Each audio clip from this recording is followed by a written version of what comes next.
کہ آپ ایک ایسے کوچ کو لے کر آئیں کہ جس نے 1 سیکنڈ کے لیے کوچنگ نہیں کی. وہ پچھلے سال اس مارچ تک کرکٹر کی حیثیت سے کھیل رہے تھے. پھر آپ ان کو 3 سال کے لیے ہیڈ کوچ لے کے آ گئے. ایک شخص جو 3 مرتبہ ایز اے کوچنگ ڈپارٹمنٹ میں ناکام رہا, آپ اسے بالنگ کوچ دوبارہ لے کر آ گئے. اور پھر اب اللہ ہی حافظ ہے پاکستان کی کرکٹ کا. جس انداز سے پاکستان کی کرکٹ ہم اپنی کنڈیشن میں کھیلے, ہمارا جو مورال تھا وہ زمین پہ آ گیا ہے بالکل.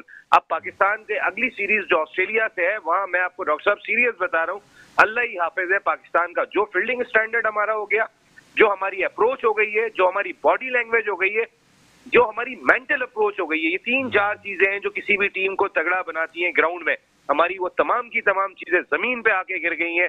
اب بہت ہی برا دن ہے یہ پاکستان کرکٹ کا, شاید اس کو کوئی اندازہ نہیں کر رہا ہے, لیکن سری لنکا کی بی اور سی ٹیم کے خلاف کلین سویپ اپنے ملک میں اپنے تماشائیوں کے سامنے اپنی کنڈیشن میں ہونا, پاکستان کرکٹ کا اگر اس کو سیاہ دن بھی بولے تو بیجا نہ ہوگا.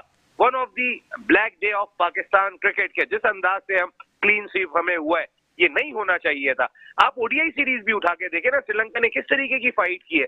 28 رنز پہ آپ 5 آؤٹ کرتے ہو, وہ 150 رنز کی 180 رنز کی پارٹنرشپ کر جاتے ہیں. دوسرے میچ میں وہ آپ کو 297 بنا کے دے دیتے ہیں. کہنے کا مقصد ہے کہ آپ کی بالنگ ہے کہاں پہ, سمجھ نہیں آ رہا. جی تو آپ کیا سمجھتے ہیں نسیم بھائی, اب جو پی سی بی یعنی پاکستان کرکٹ بورڈ کی اب کیا اسٹریٹجی ہوگی؟ یعنی آج خاص طور پہ اگر ہم کپتان سرفراز احمد کی پرفارمنس کی بات کریں تو ایک دفعہ پھر وہی سیم پرفارمنس دیکھنے میں سامنے آئی ہے. مایوس کن کارکردگی, سرفراز کی کارکردگی انتہائی مایوس کن. لیکن میں یہ جاننا چاہتا ہوں, اگر سرفراز کی کارکردگی مایوس کن ہے تو پھر اچھی کارکردگی ہے کس کی؟ کوئی مجھے آپ بتا دیں ایک میچ ونر آپ کو اس میچ میں دکھائی دیا ہو. بابر اعظم آ رہے, جو آپ اس سیریز سے پہلے بابر اعظم جب سے وائس کیپٹن بنے, آپ ذرا ان کی کارکردگی اٹھا کے دیکھ لیں. 5 میچ انہوں نے کھیلے, ایک میں بھی پرفارم نہیں کیا. آپ بات کر رہے ہیں کہ کپتان چینج کریں گے. ایک میچ میں انہوں نے سینچری سکور کی تھی او ڈی آئی میں, اس کے بعد اس T20 سیریز میں وہ بری طرح ناکام رہے. کہنے کا مقصد ہے کہ بابر پہ آپ اتنا زیادہ بینک کر رہے تھے تو آپ نے غیر ضروری پریشر, اور اب بات ہو رہی ہے کہ جی سرفراز کو ایک سیریز کے لیے بنایا, ان کے بعد کوئی نیا کپتان ہوگا. آپ کی ٹیم میں 6 ایسے کھلاڑی ہیں جو اس وقت کپتانی کے خواب دیکھ رہے ہیں. آپ عماد وسیم کپتانی کے خواب دیکھ رہے ہیں, بابر اعظم کپتانی کے خواب دیکھ رہے ہیں. کئی ایسے پلیئرز ہیں کہ جن کا نام لیا جا رہا ہے, شاداب خان کپتانی کے خواب دیکھ رہے ہیں. آپ کے ان کو کپتان بنایا جا سکتا ہے, تو آپ یہاں پہ ایک کام کریں, 11 کپتانوں کی ٹیم بنا دیں. ہر کھلاڑی کو کہیں کہ جو کھیل رہا ہے وہ ٹیم کا کپتان ہے, اور تمہاری مرضی ہے تم خود اٹھا کے گیند کرنا شروع کر دو, تمہاری مرضی ہے جس نمبر پہ بیٹنگ کرنے چلے جاؤ. یعنی آپ اپنی کرکٹ کو لے کے کہاں جا رہے ہیں؟ آپ نے مینٹل اپروچ چینج کر کے رکھ دی ہے پاکستان کرکٹ کی. یہ تھنک ٹینک احسان مانی صاحب کام کیا کر رہے ہیں؟ ایک امپورٹ کر کے لے کر آئے آپ, پہلے مینیجنگ ڈائریکٹر بنایا وسیم خان صاحب کو, اس کے بعد آپ نے چیف ایگزیکٹو آفیسر بنا دیا, تمام کے تمام اختیار دے دیے. پھر ایک ایسے کوچ کو لے کر آئے جس نے 1 سیکنڈ کوچنگ نہیں کی, اس کی اتھارٹی تو دیکھیں ڈاکٹر صاحب. اور میچ کر رہے ہیں, میچ کیا کر رہے ہیں؟ میچ یہ کر رہے ہیں آپ کہ آسٹریلیا میں چیئرمین سلیکشن کمیٹی کپتان کا تقرر کرتا ہے. کیا chairman selection committee head coach بھی ہوتا ہے؟ کیا وہ جو ہے وہ ڈریسنگ روم کا مالک بھی ہوتا ہے؟ ایسا کہاں پہ ہوتا ہے؟ اب جو آپ کا جو چیئرمین سلیکشن کمیٹی ہے وہ کپتان کا تقرر کرے گا. ہر کھلاڑی ان کے پیر پکڑ کے بیٹھا ہوگا کہ جی میں مصباح الحق کے قریب ہو جاؤں اور اس کے بعد جو ہے وہ میں کپتان آ جاؤں گا. آپ کرکٹ کو لے کے کہاں جا رہے ہیں؟ میں نے لوگوں کو مسکراتے ہوئے دیکھا تھا. آج اگر آپ نے ٹیلی ویژن پہ پورا میچ دیکھا ہو, کئی مسکراہٹیں بھی دکھائی دی تھی لوگوں میں, اور باقی لوگ ہنس رہے ہوں گے کہ ہماری ٹیم کھیل کیا رہی ہے, ہماری ورلڈ نمبر 1 ٹیم کو ہوا کیا ہے. اس ٹیم کو کوئی نظر نہیں لگی ہے. کوئی یہ کہے کہ اچانک ہماری ٹیم کو کوئی نظر لگ گئی ہے, ایسا کوئی چکر نہیں ہے. آپ کے جو بلنڈرز ہیں, آپ کی جو غلطیاں ہیں, اس کا خمیازہ پوری یہ کھیل کی دیوانی قوم بھگت رہی ہے. بہت باتیں کر رہے تھے آپ, ہمارے شائقین کو کرکٹ دیکھنے کو ملے گی, ہمارے شائقین کو کرکٹ دیکھنے کو ملے گی. وہ شائقین جو میچ دیکھنے آئے ہوں گے وہ کیا بولتے ہوئے واپس گئے ہوں گے کہ یہ ہماری ٹیم کھیل رہی ہے. ہم اب ٹھیک ہے, ہم کرکٹ کو سپورٹ کرنے کے لیے آئے تھے, لیکن ایٹ دا سیم ٹائم ہماری قوم اپنی ٹیم کو جیتتا ہوا دیکھنا چاہتی ہے, اور وہ ایکسپیکٹ نہیں کر رہی کہ وہ آسٹریلیا میں کھیل رہی ہے, ساؤتھ افریقہ میں کھیل رہی ہے, نیوزی لینڈ میں کھیل رہی ہے. ایسی کنڈیشن میں نہیں کھیل رہے, ہم اپنی کنڈیشن میں کھیل رہے تھے. ایسا کچھ بھی نہیں تھا. ہم نے خراب پرفارم کیا. خراب پرفارمنس آپ دیکھیں تو صحیح, 1 سے لے کے 11 کھلاڑیوں کی خراب پرفارمنس. آج عامر نے 3 آؤٹ کر دیے, پچھلے میچ میں انہوں نے 42 رنز دے دیے, اس سے پہلے انہوں نے اتنے رنز دے دیے. آج عمان وسیم نے اچھی گیندیں کر دی, رنز کم دیے. عثمان شنواری کو لے کے آتے ہیں, ان کو رن پڑ جاتے ہیں. آپ سیٹل ہی ہو کے نہیں دے رہے. آج آپ نے اپنی 100% ٹیم کھلائی تھی جو T20 کرکٹ میں کھیلتی ہے. صرف شاہین شاہ آفریدی نہیں تھے اس ٹیم کے اندر جو انفٹ ہے, یا حسن علی ان سے پرفارم ہی نہیں ہوا تھا ورلڈ کپ میں. آپ نے 100% اپنی ٹیم کھلائی جو کھیلتی ہے, اور اس کے بعد بھی آپ جا کے میچ لوز کر گئے. اس کا مقصد ہے some thing wrong behind the ground, behind the dressing room. آپ جو ہے وہ گراؤنڈ کے باہر کچھ ایسا غلط ہو رہا ہے جس کا امپیکٹ گراؤنڈ میں آ رہا ہے. اور وہ چیزیں میں نے آپ کو بتا دی ڈاکٹر صاحب, کیا کچھ ہم غلط کر رہے ہیں اور کس انداز سے ہم غلط کر رہے ہیں نہیں سمجھ میں آ رہا ہمیں. وسیم خان صاحب سارے فیصلے کریں گے, ارے وہ رہے نہیں کبھی ایک دن یہاں پر, ڈائریکٹلی وہ چیف ایگزیکٹو بن کے آتے, وہ ڈومیسٹک کرکٹ کا اسٹرکچر بدلتے تھے. وہ اس کے بعد سلیکشن کمیٹی کا کرائیٹیریا تو دیکھیں کیا سلیکشن کمیٹی کا کرائیٹیریا ہے. ایک مصباح الحق, دوسرا کوئی سلیکشن کمیٹی کا رکن ہی نہیں ہے. سلیکشن کمیٹی کے اراکین کون ہیں؟ وہ جو 6 ایسوسی ایشن کے ہیڈ کوچ ہیں. اب ہر کوچ چاہے گا کہ میری ٹیم کا کھلاڑی جو ہے وہ میں اس کی اچھی رپورٹ بنا کر دوں اور وہ جا کے پاکستان ٹیم میں کھیلے. تو ایسے چلے گی اب پاکستان کرکٹ سلیکشن کمیٹی میں. میں نے بات یہ پہلے بھی کی تھی کہ آپ ہر ایسوسی ایشن کے ساتھ جو آپ نے 6 بنائی ہیں, اگر آپ نے اتنا ہی شرنک کر دیا ایک بڑے کیلیبر کا کھلاڑی کہ جس نے کم از کم 25 ٹیسٹ کھیلے ہو یا 40 ون ڈے کھیلے ہو, اس کو آپ ایک نیوٹرل آبزرور لگائیں اور وہ آبزرور اپنی رپورٹ دے گا مصباح الحق کو. مصباح الحق نے پاکستان میں کتنے دن ہونا ہے؟ جب پاکستان ٹیم ٹور پہ ہوگی مصباح الحق ٹیم کے ساتھ ہوں گے. ایک نیوٹرل آبزرور جس کی ایک کریڈیبلٹی. ہاں جاوید میاں صاحب سندھ کی ٹیم کے ساتھ بیٹھے ہوئے دکھائی دے رہے, پیسے دے نا آپ مصباح الحق کو اتنے ہی پیسے دے رہے جتنے پیسے آپ دے رہے تھے مکی آرتھر کو. آپ یونس خان کو 15 لاکھ روپے 14 لاکھ روپے دینے کو تیار نہیں ہے. آپ مصباح الحق کو پورا پیکج 32 لاکھ کا دینے کو تیار ہے, کیونکہ مصباح الحق آپ کی ہاں میں ہاں ملانے کو تیار ہو جائیں گے. یونس خان ہاں میں ہاں ملانے کو تیار نہیں ہوں گے. آپ کرکٹ کو لے کے کہاں پر جا رہے ہیں سمجھ میں نہیں آ رہا. ایک جیسے میں نے آپ کو بات کی ڈاکٹر صاحب, یہ بہت ہی امپورٹنٹ پہلو ہے, اس کو دیکھنا چاہیے. آپ ذرا سوچیں تو صحیح, پاکستان کی تاریخ میں آج تک نہیں ہوا کہ کوئی سلیکشن کمیٹی نہ ہو, ایک چیئرمین ہو اور اس کے بعد جو 6 ایسوسی ایشن کی ٹیمیں ان کے ہیڈ کوچ ہیں وہی آپ کے چیئرمین سلیکشن کمیٹی کے اراکین ہیں. یہ کیا ہو رہا ہے؟ یہ کس انداز سے پاکستان کی کرکٹ چل رہی ہے؟ اور اب آپ دیکھیں نا, اور ان کا کرائیٹیریا کیا ہے, وہ مصباح کو رپورٹ کیسے کریں گے؟ میرے خیال میں ایک آئی اوپنر ہے یہ سیریز جو ہے نا, یعنی پاک Sri Lanka series one day اور T20 کی یہ سیریز ایک آئی اوپنر ثابت ہوگی. خاص طور پہ وزیراعظم پاکستان عمران خان کو اس پہ نوٹس لینا چاہیے. پی سی بی کو صحیح طرح سے چلانا چاہیے اور جو کچھ ڈریسنگ روم کے باہر یعنی میدان کے باہر جو کچھ ہو رہا ہے اس کا جو اثر ہمیں میدان میں نظر آ رہا ہے اب اس سے نکلنا ہوگا. ہر قسم کی سیاست سے, سازشوں سے اگر ٹیم کو پاک کیا جائے گا تب ہی پاکستانی ٹیم جو ہے وہ پرفارم کر سکتی ہے. بہرحال بہت شکریہ. نصیب راجپوت سینئر اسپورٹس اینالسٹ اور اینکر ہمارے ساتھ موجود تھے اور پاکستان کی آج کی اس مایوس کن کارکردگی پہ بات کر رہے تھے. بہرحال ناظرین, اب ہم اپنی نیکسٹ اسٹوری کی جانب بڑھنا چاہیں گے. ہم بات کرنا چاہیں گے آج مشیر برائے جیل خانہ جات اعجاز جاکرانی کی جانب سے عدالت میں درخواست دائر کی گئی. ایک درخواست دائر کی گئی ECL میں نام نکالنے کے حوالے سے, ساتھ ہی ساتھ یہ درخواست بھی دائر کی گئی کہ ان کے گھر پہ جو چھاپا مارا گیا وہ غیر قانونی تھا, یعنی جب اعجاز جاکرانی ضمانت پہ تھے تو پھر چھاپے کی کوئی ضرورت نہیں تھی. اسی حوالے سے آپ کو یہ بھی بتاتے چلیں کہ عدالت نے جو پروسیکیوٹر جنرل نیب ہیں ان کو اپنی پرسنل کیپیسٹی میں یعنی ذاتی حیثیت میں 29 اکتوبر کو طلب کر لیا ہے اور ان سے یہ بھی پوچھا گیا ہے کہ اعجاز جاکرانی کے خلاف کتنے کیسز ہیں جن میں تفتیش چل رہی ہے.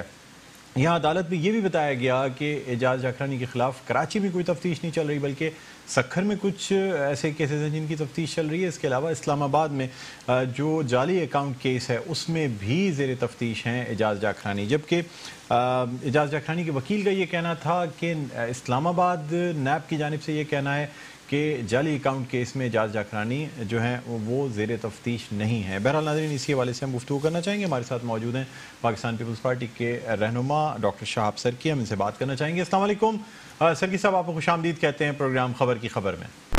وعلیکم السلام, بہت شکریہ. جی سر, بتائیے گا آج پریس کانفرنس بھی کی گئی ہے دوبارہ اور اعجاز جاکرانی صاحب جن کے گھر پہ یعنی ان کی رہائش گاہ پہ کل رات یا کل شام نیب کی ٹیم کی جانب سے ایک مشترکہ کارروائی میں جس میں رینجرز کے اہلکار بھی موجود تھے چھاپا مارا گیا تھا، اور آج عدالت میں یہ تمام چیزیں ڈسکس بھی ہوئی ہیں کیونکہ اعجاز جاکرانی جو ہیں وہ بیل پر ہیں، اور اب یہ کہا جا رہا ہے کہ ای سی ایل سے ان کا نام نکالا جائے کیونکہ علاج کی غرض سے انہیں ملک سے باہر جانا ہے. کیا کہتے ہیں آپ؟ دیکھیں، میں آپ کو ایک گزارش کر دوں، آپ نے بالکل صحیح فرمایا کہ وہ بیل پر ہیں اور انہوں نے ہائی کورٹ نے ان کو بیل دی ہوئی ہے، اور جب نیب نے یا جب بھی کوئی مسئلہ ہوا ہے کال نوٹس ملا ان کو تو وہ ہمیشہ ان کے سامنے پیش ہوتے رہے اور کورٹ میں بھی گئے، اور بالکل جب بھی ان کو بلایا جاتا ہے تو وہ تعاون کرتے ہیں. اب یہ آپ کو پتا ہے کہ اپوزیشن کے ساتھ پولیٹیکل وکٹمائزیشن ہو رہی ہے، خاص طور پر میر اعجاز خان جاکرانی نے خود جو حقائق آپ کے سامنے بتائیں کہ وہ ذاتی طور پہ جو ان کے اپوننٹ ہیں انہوں نے ان کے اوپر اپلیکیشن کی ہوئی ہیں، اور اسی بیسس پہ جو ہے وہ سارا سلسلہ چل رہا ہے. تو اس طرح تو میرے خیال میں نہیں ہونا چاہیے، بڑی زیادتی ہوئی ہے، اور خاص طور پر آپ کو پتا ہے کہ ان کے گھر کی چادر اور چار دیواری کا بھی خیال نہیں کیا گیا، اور وہ تو خود انہوں نے پریس کانفرنس کر کے کہا کہ میں ہر طرح کا تعاون کرنے کے لیے تیار ہوں. جب آدمی ہر طرح کا تعاون کرنے کے لیے تیار ہے، جو بھی آپ ان سے ڈیٹیل مانگنا چاہیں ڈیٹیل دینے کے لیے بھی تیار ہے. ایک اور آپ سے ایک سوال کرنا چاہوں گا. آج خاص طور پہ اس وقت بھی جو ہے بلاول ہاؤس میں ایک اجلاس چل رہا ہے جس میں خورشید شاہ کے حوالے سے غور کیا جا رہا ہے، اور اس کے علاوہ دھرنے میں شرکت کرنے یا نہ کرنے کے حوالے سے غور کیا جا رہا ہے. اس حوالے سے کوئی خبر دے سکیں گے آپ کے اجلاس میں کن معاملات پہ غور کیا جا رہا ہے؟ کافی طویل اجلاس ہو چکا ہے لیکن ابھی بھی جاری ہے. میرے خیال میں آپ کو پتا ہے کہ یہ حکومت جو ہے وہ ان سے کچھ ہو نہیں رہا ہے، یہ کوشش کر رہے ہیں اور یہ پریشر بلڈ اپ کریں گے، اور جو ووکل پرسن ہیں جو پاکستان پیپلز پارٹی کی قیادت ہے ان کو بھی پریشر کریں گے. باقی یہ جس اجلاس کی آپ بات کر رہے ہیں یہ نون لیگ کا بھی اجلاس ہوا ہے، شاید وہ کل بھی اس پہ کوئی فیصلہ کریں گے، اور پاکستان پیپلز پارٹی کیونکہ ملک کی پرانی اور منجھی ہوئی پارٹی ہے، وہ تو آپ کو پتا ہے جب بھی کوئی فیصلے کرتی ہے تو معاونت کے ساتھ کرتی ہے. جو بھی سینئر قیادت ہے سر جوڑ کر بیٹھی ہوئی ہے، وہ ابھی تک کوئی میرے خیال میں ان کا کوئی اعلان نہیں ہوا. انشاءاللہ تعالی جو بھی ہوگا ملک اور قوم کے مفاد میں وہ فیصلہ کریں گے، وہ آپ کو بتا دیں گے، وہیں سے ان کے ترجمان جو ہیں جی وہ پریس کانفرنس کر کے پورے ڈیٹیل بتا دیں گے. ٹھیک ہے، بہت شکریہ. شہاب سرکی صاحب رہنما پاکستان پیپلز پارٹی ہمارے ساتھ لائن پر موجود تھے. اور ناظرین اب ہم بات کرنا چاہیں گے نیکسٹ اسٹوری کے حوالے سے، جو کہ ہے کہ کراچی میں ایک اعلیٰ سطح کا اجلاس ہوا جس کی صدارت چیف سیکرٹری ممتاز علی شاہ نے کی، اور اس اجلاس میں یہ کہا گیا کہ تجاوزات کا خاتمہ کیا جائے گا. خاص طور پہ آپ کو یہ بھی بتاتے چلیں کہ کمشنر کراچی افتخار شلوانی اور D G S B C A سے رپورٹ طلب کر لی گئی ہے، خاص طور پہ پارکس کے حوالے سے، اور جو نئے شادی ہال جو بنائے گئے ہیں، میگا ڈپارٹمنٹل سٹورز بنائے گئے ہیں جو کہ کراچی میں ٹریفک جام کا سبب بنتے ہیں. اس کے علاوہ جو نیشنل میوزیم ہے وہاں سے چونکہ گورنمنٹ کے دفاتر بھی ہٹا لیے گئے ہیں، تو اب کوشش یہ کی جا رہی ہے کہ تمام پارکس اور ان تمام جگہوں کو تجاوزات سے پاک کیا جا سکے. اسی حوالے سے یہ جو آج کا اجلاس تھا بہت اہم اجلاس یہ ہوا ہے، اور اس میں یہ کہا گیا ہے کہ تمام یعنی جو ایسے مقامات جہاں پہ تجاوزات قائم ہیں، خاص طور پہ شہر کے اسپتالوں سے غیر قانونی میڈیکل سٹورز جو ہیں ان کا بھی خاتمہ کیا جائے. اسی حوالے سے گفتگو کرنے کے لیے ہمارے ساتھ موجود ہیں اس وقت کمشنر کراچی جناب افتخار شلوانی صاحب. السلام علیکم افتخار شلوانی صاحب، آپ کو خوش آمدید کہتے ہیں پروگرام خبر کی خبر میں. جی السلام علیکم. وعلیکم السلام. سر یہ بتائیے گا کہ آج ایک اہم اجلاس ہوا چیف سیکرٹری ممتاز علی شاہ کی صدارت میں، جس میں رپورٹ بھی طلب کی گئی ہے آپ سے بھی اور D G S B C A سے بھی. مجھے بتائیے گا کہ یہ جو تجاوزات یعنی نئے شادی ہال جو بنائے گئے ہیں یا میگا ڈپارٹمنٹل سٹورز جو بنائے گئے ہیں جو کہ قانون کی خلاف ورزی کر کے ایس بی سی اے کے رولز کے اگینسٹ مختلف بلڈنگز ایسی ہیں جن کی پارکنگ کو استعمال کرتے ہوئے یہ ڈپارٹمنٹل سٹورز بنائے گئے ہیں، آپ کیا کہتے ہیں سر اس کے حوالے سے؟ نہیں جی، اس میں یہ ہمارے کراچی کے شہریوں کے لیے بہت مشکل ہے کہ جس جگہ پہ ایک گھر تھا جہاں صرف 7 یا 8 لوگوں کا انفراسٹرکچر تھا رہنے کا، اس جگہ آپ نے پلازا بنا دیے، میگا سٹورز بنا دیے، اور اس جگہ بڑے شادی ہال بنا دیے جہاں ایک شام میں 800 اور 1000 لوگ آتے ہیں. نہ وہاں پارکنگ کی جگہ ہے، نہ وہاں کوئی چلنے کی جگہ ہے. تو اس لیے یہ لوگوں کو بڑی انکنوینئنس ہے، اور اس میں سپریم کورٹ کا بھی آرڈر ہے کہ یہ جو انلیگل کنورژنس ہوئی ہیں